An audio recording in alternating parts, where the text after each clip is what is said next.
Bom dia a todos. Quero primeiramente dizer que é com muita alegria que nós retornamos a partir de hoje com a nossa EBD, com a nossa escola bíblica, que acontece presencialmente todos os domingos. Então, é motivo de nós agradecermos a Deus pelo fato de estarmos aqui. Agradecermos a Deus também, porque mesmo nesse período de distanciamento, nós estivemos compartilhando a palavra de Deus. Então, a você que está em casa, que não pôde estar aqui, espero que você possa estar acompanhando esse estudo bíblico que vamos fazer hoje. Na realidade, é uma aula sequencial de uma série de estudos devocionais que estamos realizando. Então, eu sou grato a Deus por poder ter os irmãos aqui, junto no templo, para juntos estudarmos a palavra de Deus. E ter você também, aonde você está nesse instante, nos acompanhando. Que esta palavra, que esta aula que vamos ter, possa trazer bênção para a sua vida, como tem trazido para todos nós. Então eu quero, antes de tudo, agradecer a Deus, como já tenho feito, e quero orar com você. Quero pedir a Deus para que o Espírito Santo do Senhor possa nos conduzir no entendimento e na aplicação daquilo que nós vamos estudar nesta manhã. Então eu convido a você, meu irmão, que aqui está, baixar a sua face. Convido a você que está em casa, no seu trabalho, na sua condução, aonde estiver, para orarmos ao Senhor. Muito obrigado a Deus, porque depois de um longo tempo de distanciamento, como alunos da Escola Bíblica Dominical, nós nos retornamos a este templo, a este local, a esta casa de oração, para juntos, ó Deus, com os nossos irmãos em Cristo Jesus, estudarmos a Tua Palavra. E nós pedimos, ó Deus, que o Teu Espírito Santo possa estar nos conduzindo no entendimento e na aplicação daquilo que vamos estudar nesta manhã. Deus, que Tu possa abençoar a nossa pátria, para que o Evangelho possa alcançar o coração de cada brasileiro, e que a presença de Jesus possa ser suficiente para transmitir a esta nação salvação, para transmitir a esta nação segurança e esperança. É a nossa oração no nome precioso de Jesus. Amém. Quero dizer para você que esses estudos para mim têm sido muito benéficos, têm trazido para mim edificação espiritual. E eu acredito que isso não seja diferente também para a sua vida. Antes de nós entrarmos propriamente na aula de hoje, eu quero convidar a você para nós cantarmos um hino. O irmão Levi preparou um hino que tem muito a ver com a lição de hoje, tá? Então eu convido a você para acompanhar ali no telão. Sim, com certeza, meu Senhor aqui está, pois eu sinto a sua graça, seu poder, refletida em cada face aqui, sua glória posso ver. Sim, com certeza, meu Senhor aqui está.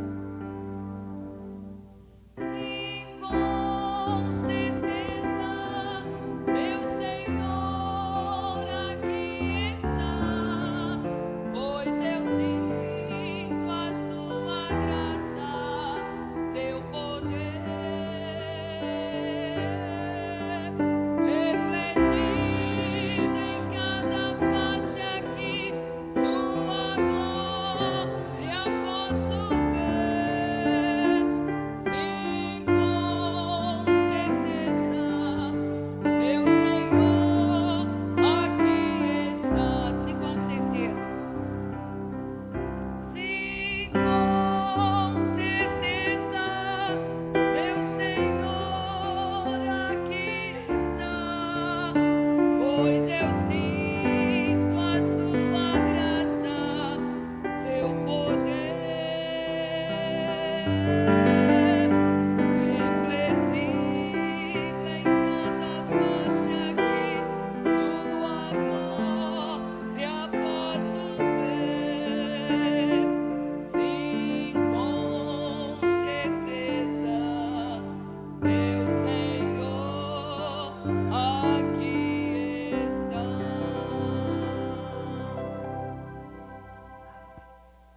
A nossa aula de hoje, ela tem como tema presença suficiente.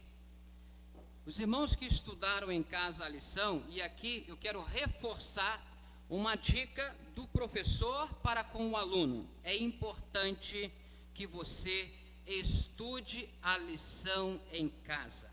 Faça o acompanhamento, faça as suas observações. Você é aluno, isto aqui é escola. Então nós precisamos ter este comportamento, precisamos ter essa atitude e essa interação de aluno e professor. Então não deixe de estudar durante a semana a lição. Se você tem no celular ou se você recebeu a literatura impressa que nós fizemos chegar aos irmãos, não deixe de estudar e fazer as suas devidas observações, fazer as suas leituras diárias.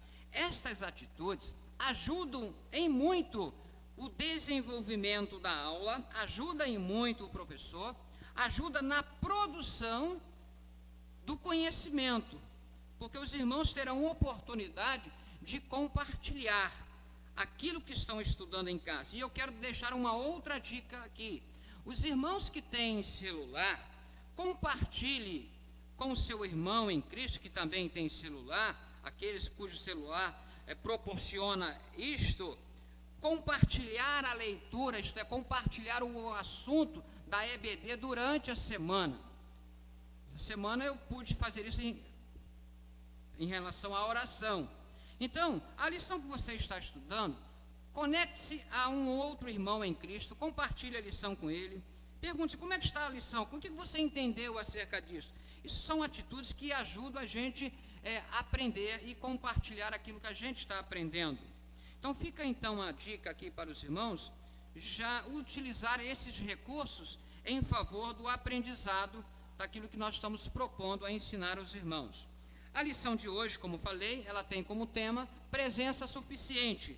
E ela foi escrita pelo nosso, me parece que pastor ou irmão em Cristo, Tiago Soares da Rocha. Nós estudamos a lição e nós preparamos ela em PowerPoint e nós acrescentamos algumas coisas. E é interessante que eu tenha adotado o seguinte procedimento. A lição de hoje, aquilo que nós estudamos durante a semana, o assunto, presença suficiente, é aquilo que nós vamos já estamos compartilhando agora. E à noite também o pastor vai fazer um desfecho da lição da semana. Então, aquilo que nós produzimos durante a semana terá como fechamento à noite. É claro que a gente diz o seguinte, nós vamos, no sermão da noite, nós vamos fazer algumas observações que o autor não fez aqui. Isso é uma forma de colocar mais carne no esqueleto, tornar a coisa mais saborosa, mais produtiva, ok? Então eu quero convidar a você, abra sua Bíblia, na carta aos Hebreus, no capítulo 13, na nossa revista, está o versículo 5, mas eu quero voltar alguns versículos atrás, do versículo 1 ao versículo 6. Pegue sua Bíblia, você que está em casa também. Hebreus capítulo 13, do verso de número 1 ao verso de número 6. Se em relação à questão tecnológica nós cometermos algumas falhas, os irmãos nos desculpem.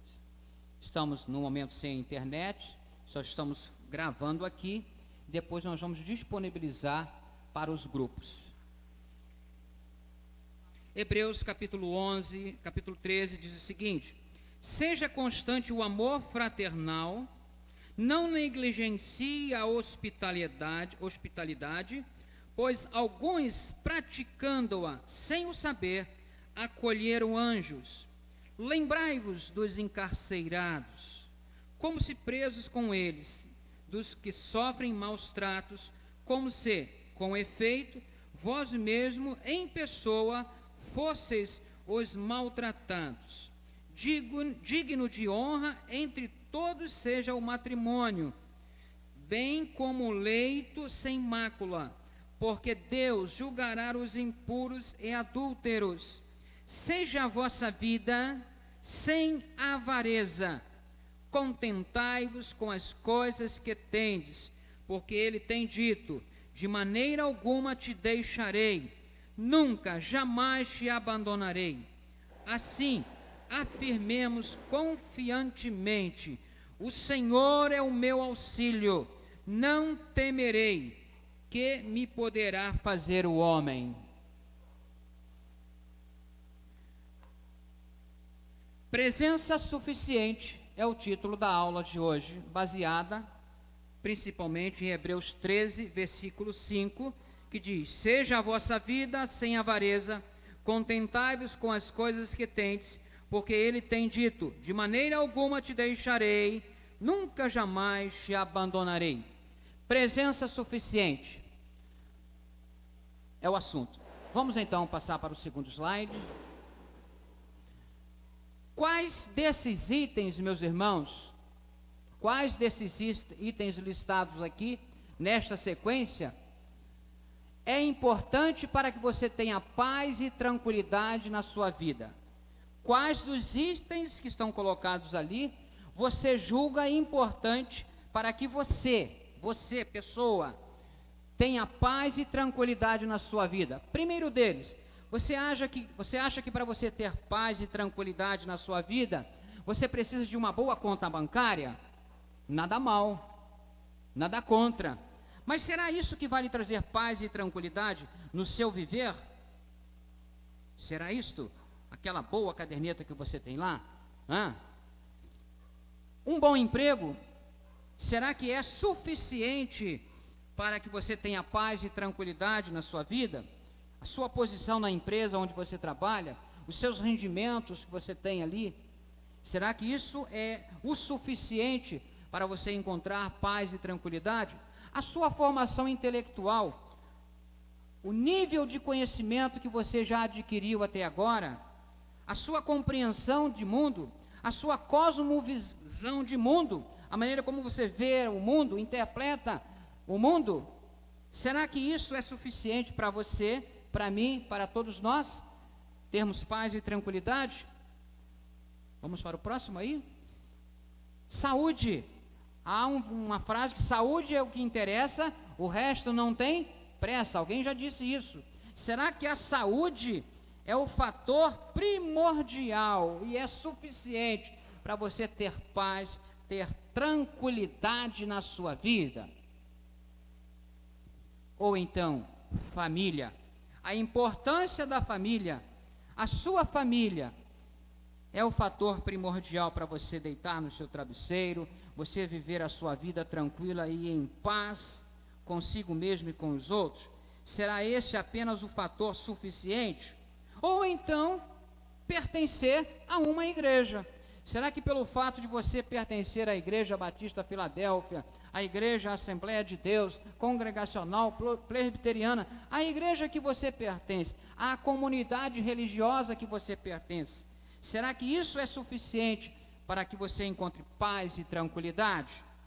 Então, nós colocamos ali alguns itens que na realidade são importantes, mas a gente vai perceber ao longo da nossa experiência de vida que eles não são suficientes.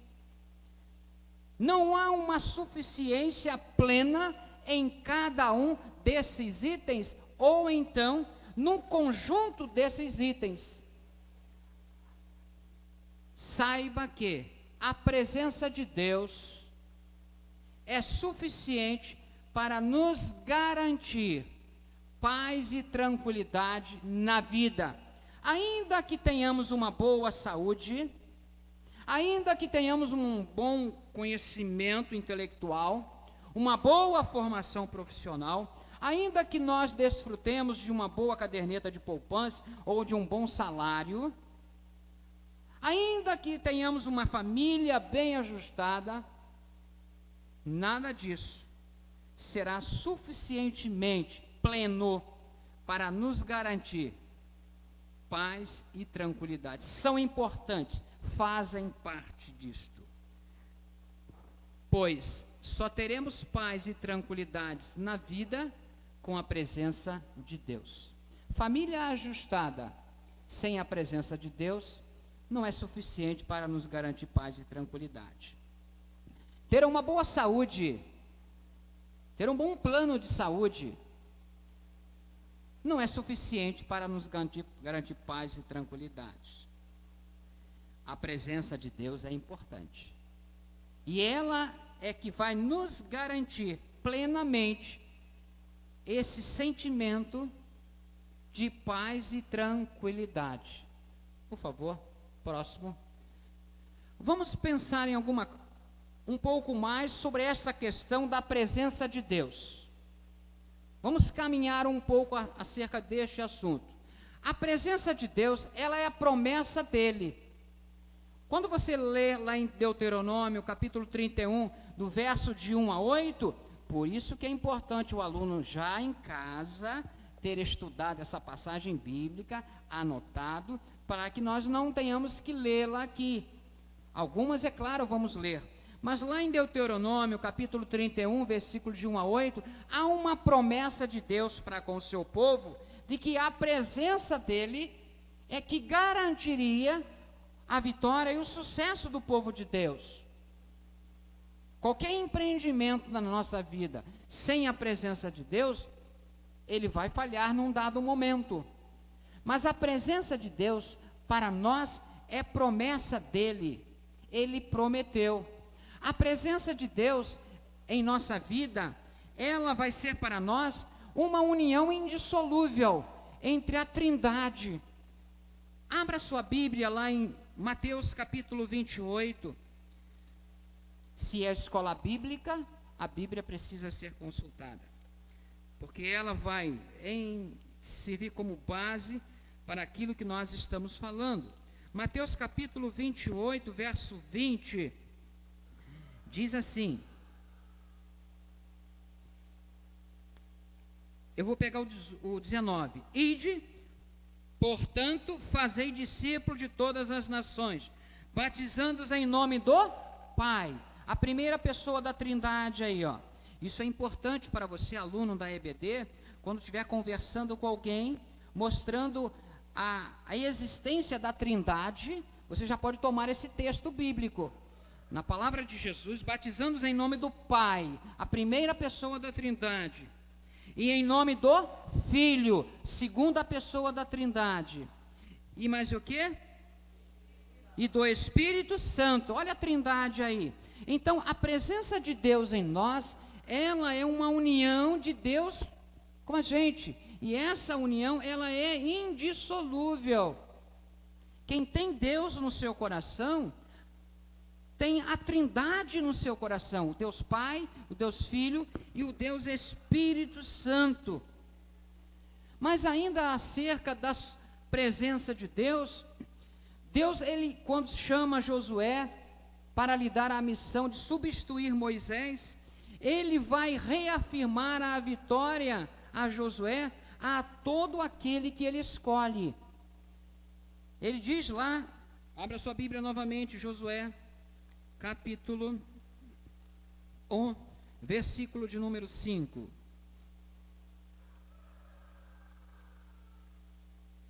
Josué 1,5, a palavra vai dizer para nós assim, Deus dizendo a Josué, ninguém te poderá resistir todos os dias da tua vida, como fui com Moisés. Olha que promessa maravilhosa. Como fui com Moisés, assim serei contigo. Não te deixarei, nem te desampararei. Promessa de Deus àqueles que Ele escolhe, àqueles que Ele chama para fazer a sua obra. Então, próximo slide, por favor. A presença de Deus, ela é importante. E agora nós vamos fazer um comparativo entre a presença de Deus como suficiente em relação a alguns aspectos do nosso dia a dia, da nossa vida. Primeiro, a presença de Deus, ela é suficiente. Os nossos recursos, eles não são. Lá em Lucas capítulo 12, versículo 15, quando Jesus fala acerca dos recursos, das riquezas, ele vai nos ensinar que o acúmulo de riquezas não garante o futuro e nem satisfaz a alma. Abra então a sua Bíblia lá em Lucas capítulo 12, versículo de número 15. Olha o que Jesus está falando sobre a insuficiência ou a vulnerabilidade dos recursos humanos. Lucas 12, os irmãos têm um pouco de paciência, porque o professor precisa encontrar a leitura bíblica. Obrigado. Lucas 12, versículo 15, está escrito assim: então lhes recomendou: tende cuidado e guardai-vos de toda e qualquer avareza, porque a vida de um homem não consiste na abundância dos bens que ele possui. Jesus está ensinando aqui que a minha, a sua, a nossa vida não consiste naquilo que nós possuímos. Isto é, o acúmulo de riquezas, ele em momento algum, ele vai nos garantir plenamente, suficientemente, o futuro que satisfaz a nossa alma. Por quê? Porque a riqueza, na palavra de Jesus, no ensinamento de Jesus, a riqueza, ela tem um caráter pegajoso. É como uma água salgada. Quanto mais se bebe, mais sede se tem. Não é isso? Quem estiver com sede, não beba água salgada, porque você vai ter mais sede ainda. Cuidado com esse detalhe. Então, a riqueza tem um caráter pegajoso, uma sinistra aderência. Se nós deixarmos nos levar pelos nossos recursos e acharmos que eles são suficientes para nos garantir paz e tranquilidade, eles vão fazer parte da nossa vida, vão se apegar, aderir a nós, aderir até mesmo ao nosso caráter. Então, a riqueza, ela tem essa característica de um caráter pegajoso, sinistra e de aderência. Devemos pautar a nossa vida sem avareza. E eu quero explicar melhor o que vem a ser a avareza. Por favor. Paulo, quando ele diz, ou melhor, o escritor aos Hebreus, quando ele diz para nós não sermos avarentos, termos cuidado com a avareza, a palavra que ele vai usar para não se deixar levar pela avareza é afilarguros, do grego. Essa palavra tem o significado de não gostar de prata, não ser dominado pelo ganho financeiro. E a palavra filarguros quer dizer aquele que é apaixonado pela riqueza. Então, afilarguros, não filo, apaixonado por argiros, prata, da onde vem o símbolo químico da prata.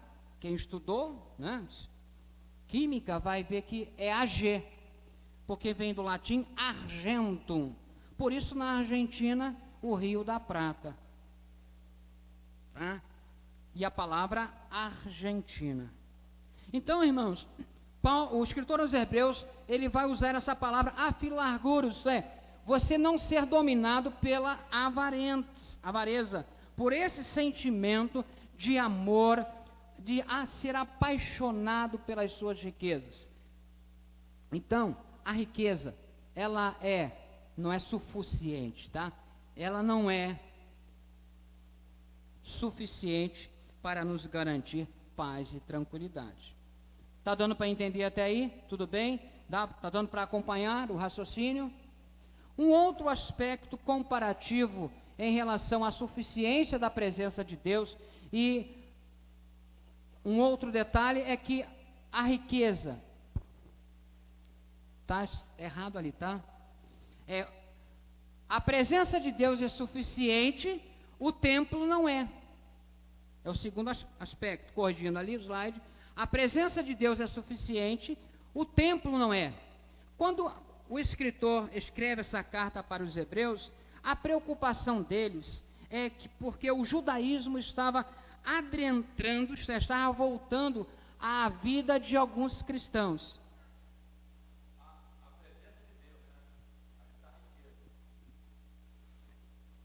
Por isso que o slide ali está errado. É a presença de Deus, ela é suficiente, tá? O templo não. Então, a carta aos Hebreus é uma carta destinada a um grupo de cristãos que estavam retornando às práticas judaizantes, como sacrifício, dependência dos sacerdotes e utilização do templo. Com Cristo, estes paradigmas mudaram. Então, esta carta aos Hebreus é interessada a um grupo de pessoas que estavam voltando para o judaísmo, voltando a incorporar no seu dia a dia práticas do judaísmo, que não existiam mais na graça, isso é, com a vinda de Jesus. Por exemplo, a questão do sacrifício, Hebreus diz que Jesus, com o único sacrifício, proclamou a nossa salvação e abriu o caminho. Não precisamos ir mais ao sacerdote no templo. Há um caminho aberto que nos conduz diretamente a Deus por Cristo Jesus. E também os judeus entendiam que Deus se manifestava no templo. Era importante estar no templo. Eles viviam uma religiosidade templista, como muitos de nós hoje vivemos uma teologia templista. Para muitas pessoas, o período de pandemia tem sido um período de grandes dificuldades, e muitas pessoas têm se afastado dos caminhos do Senhor. A apostasia tem entrado na vida de muitas pessoas, o esfriamento espiritual. Sabem por quê? Porque abraçaram uma teologia templista, uma teologia em que a vida cristã só acontece se estiver no templo. Muitas pessoas que já tinham uma prática de vida cristã, entendendo a importância do templo, mas sabendo que a vida cristã se dá muito mais lá fora do que aqui dentro, elas prosseguiram com a vida cristã, tiveram mais facilidade de enfrentar e de superar esse momento de confinamento. O que eu estou querendo dizer com isto?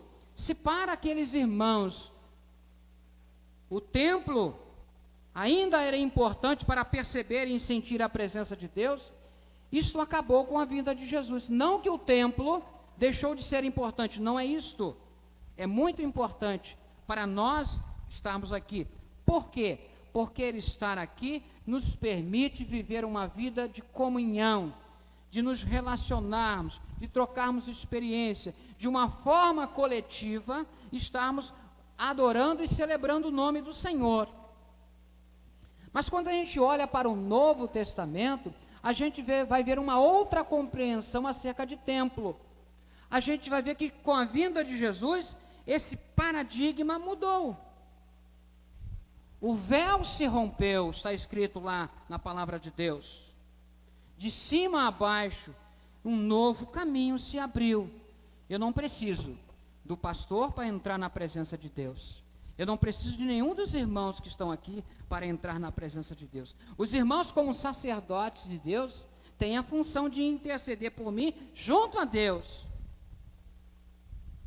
Mas eu não preciso dessa intervenção para mim estar na presença de Deus. Por quê? Porque o templo agora sou eu. O templo agora é você. A Trindade está dentro de você. Hoje o templo somos nós. Abra sua Bíblia, irmãos. Você que está em casa, acompanhando com muita atenção esta lição de hoje, presença suficiente. Abra sua Bíblia lá em 1 Coríntios, no capítulo 3, verso 18. 1 Coríntios, capítulo 3, versículo 18, nós vamos encontrar o apóstolo Paulo dizendo assim para nós: ninguém se engane a si mesmo. Se alguém entre vós tem por sábio neste século, faça-se estulto para se tornar sábio. Acho que mudei aqui a passagem bíblica. 1 Coríntios capítulo...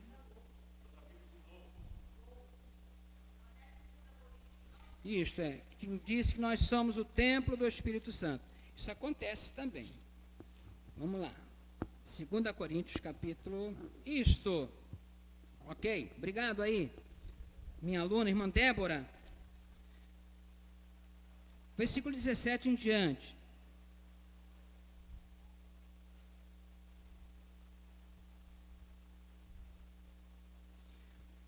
Ora, o Senhor é o Espírito, e onde está o Espírito do Senhor, aí há liberdade.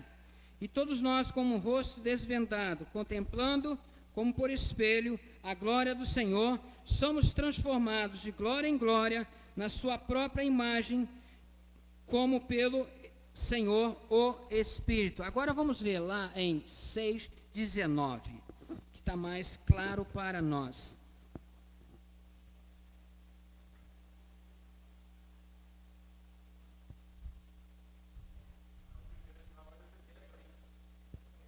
Primeira Coríntios. Ok. 1 Coríntios capítulo 3, versículo 19. Obrigado. 6:19. Vamos lá então. Acaso não sabeis, olha só, obrigado aí, irmãos. Acaso não sabeis que o vosso corpo é santuário do Espírito Santo, que não sois de vós mesmos? Versículo 20. Porque fostes comprados por preço. Agora, pois, glorificai a Deus no vosso corpo. Paulo está dizendo aqui que o templo agora somos nós. Se Deus para os judeus habitava no templo e se manifestava no templo, agora Ele se manifesta em nós, habita em nós.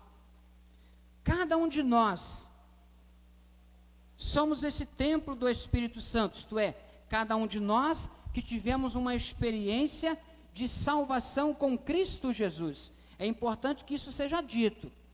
Aonde você estiver, você servo do Senhor, aonde você estiver, você, o seu corpo, é o templo do Espírito. Deus habita com você. E Deus quer se manifestar àquelas pessoas por intermédio de você. Você é o templo. E aí está uma das razões pela qual, uma vez, uma pessoa me perguntou: José Carlos, por que você não fuma, por que você não bebe? Falei, eu não faço isso porque a Bíblia diz que o meu corpo é o templo do Espírito Santo. E se eu fizer isso, eu estou destruindo essa integridade desse templo. Eu estou sujando esta casa, cujo alguém que é muito importante e muito especial mora dentro dela, que é o Espírito Santo.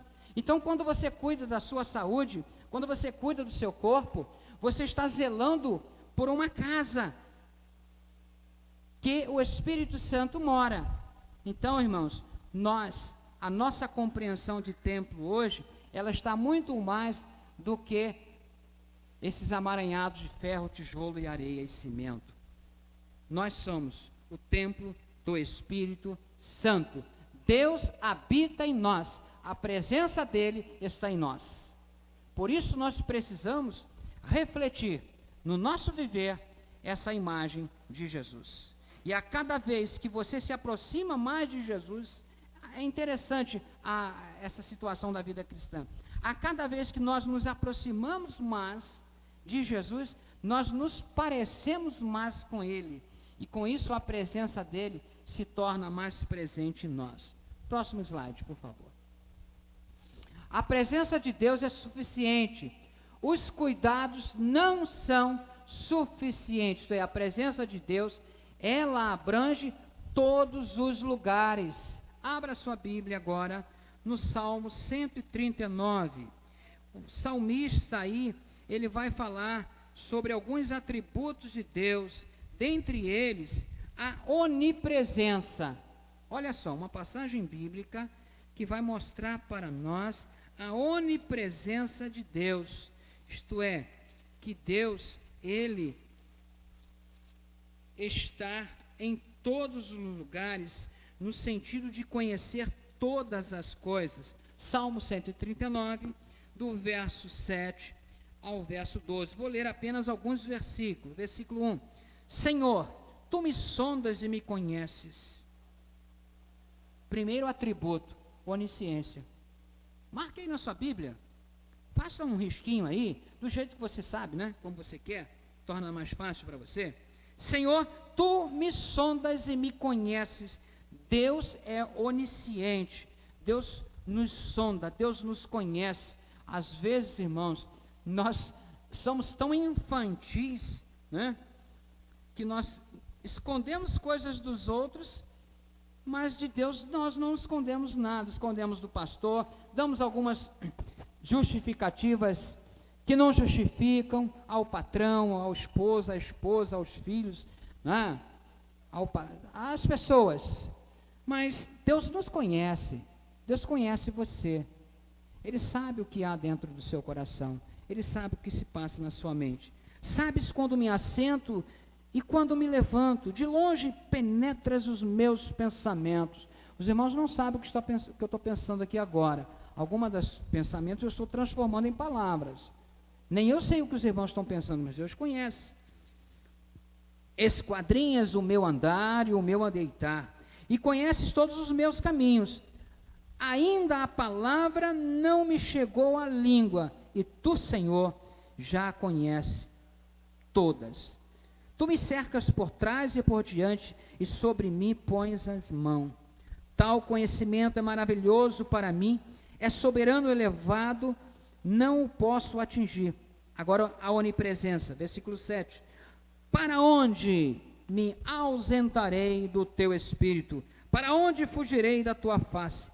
Se subo aos céus, lá estás. Se faço a minha cama no mais profundo abismo, lá estás também.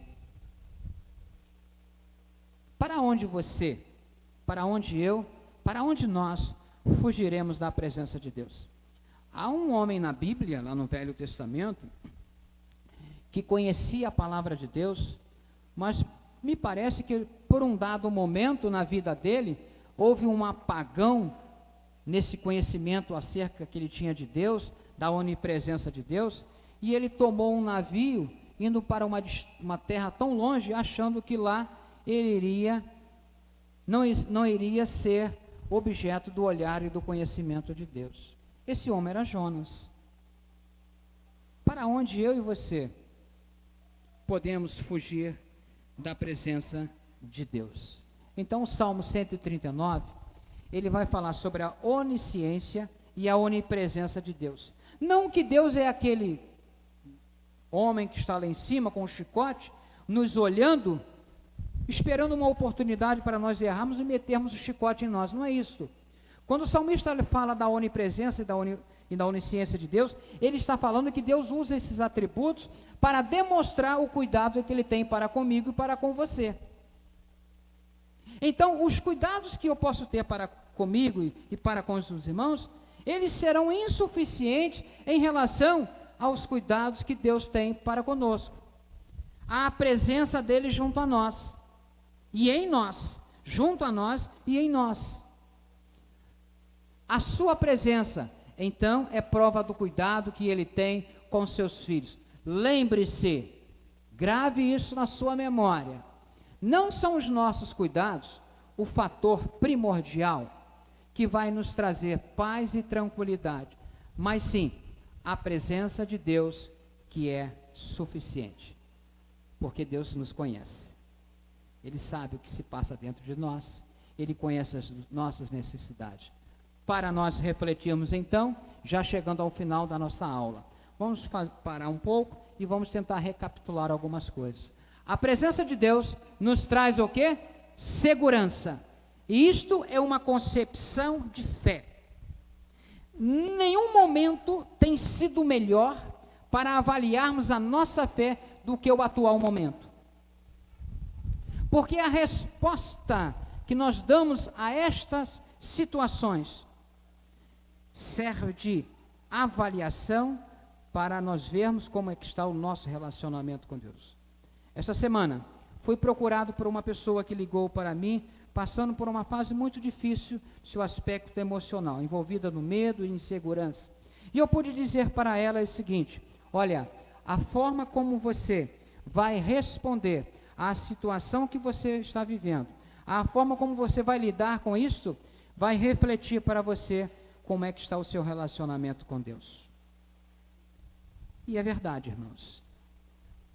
Fé é uma questão, a presença de Deus é uma concepção de fé, de convicção. Haverá momentos em que não sentiremos a presença de Deus. Neste momento, entenda que o justo vive pela fé e não pelo sentir. Há muitas pessoas que pregam uma teologia do sentir, mas a teologia é pela fé. Nós entendemos e aceitamos as coisas de Deus pela fé. Por isso Hebreus capítulo 11, uma relação de pessoas que venceram e entenderam a vida por intermédio da fé. Não devemos pautar a nossa relação com Deus pelo sentir, mas sim pelo crer. Há situações em que nós não vamos sentir Deus, vamos achar até que Ele nos abandonou, mas Ele está junto de nós, Ele está presente a nós. Vai ter um momento que você vai achar que Ele vai estar anos-luz de você. Deus me abandonou. Como posso passar por uma situação igual a essa? Eu acho que Deus não está comigo, eu acho que Ele me abandonou, me deixou sozinho nessa história, e eu acreditei tanto nele. Aprenda, relacionamento com Deus não se dá pelo sentir, porque o sentir pode ser emocional, e emoção passa.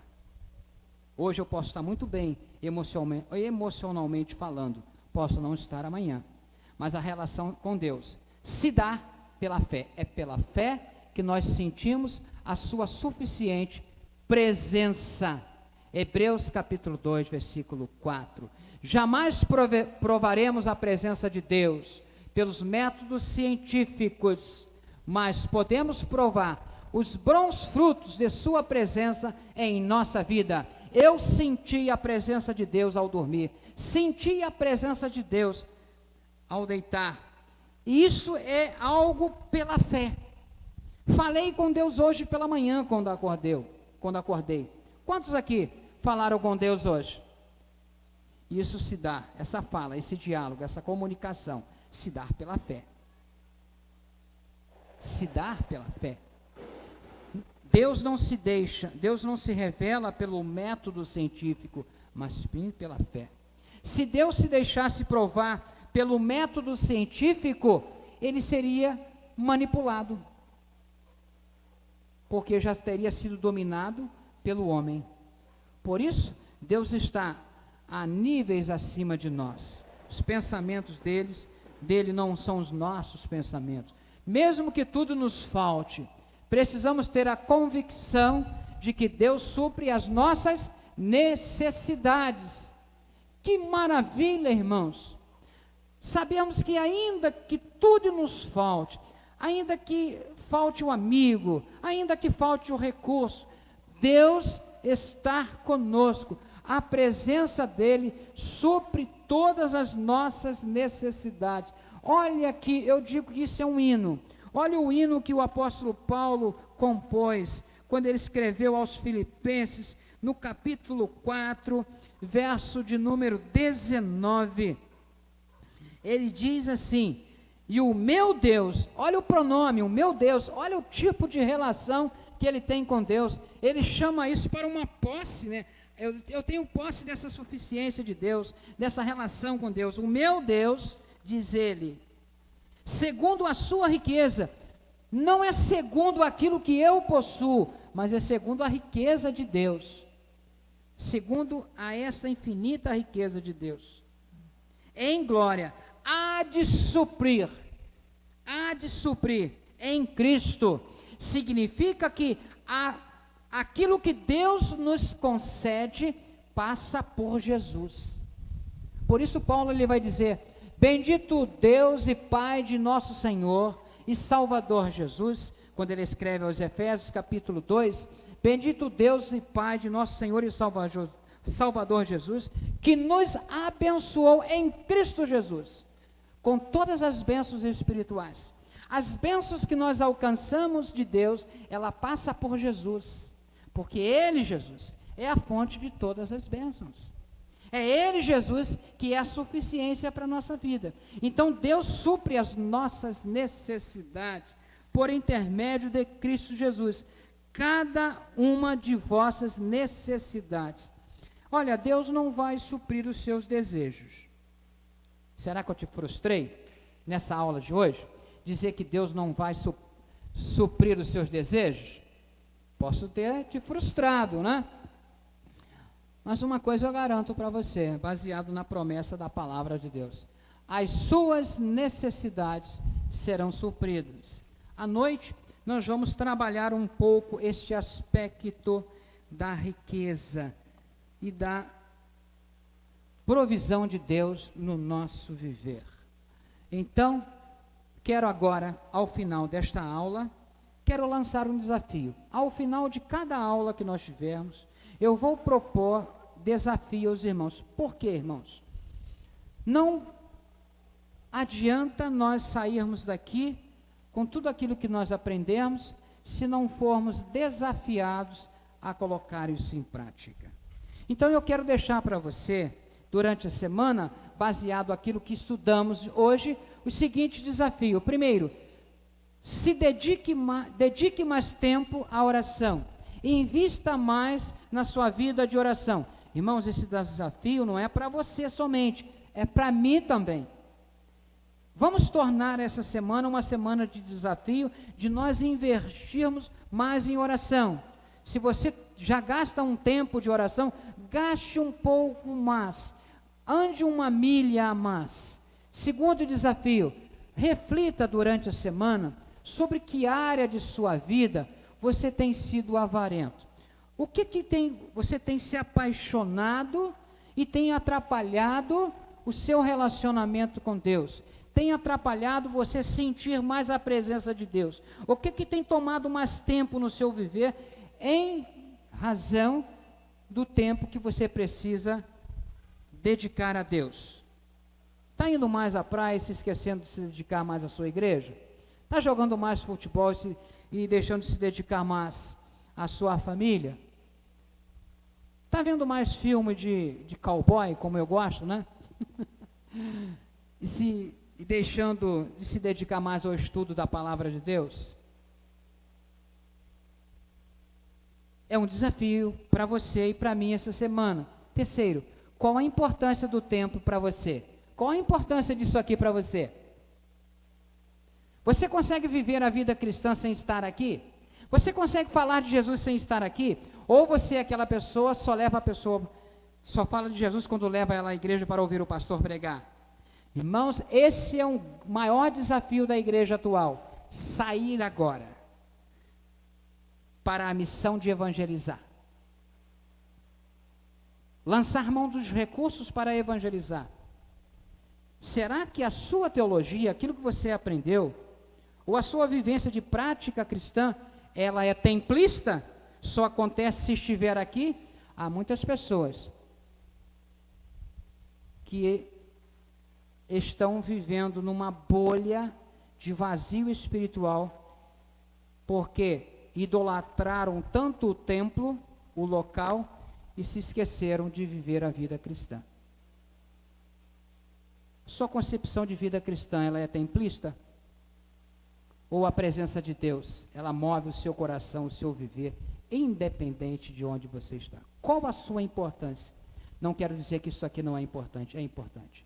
É importante você estar aqui. E aqui agora quero aproveitar a oportunidade, para você que está aqui, e para você que está me ouvindo em casa, se você pode estar aqui, venha até aqui. A igreja investiu e tem investido em recursos para lhe dar segurança.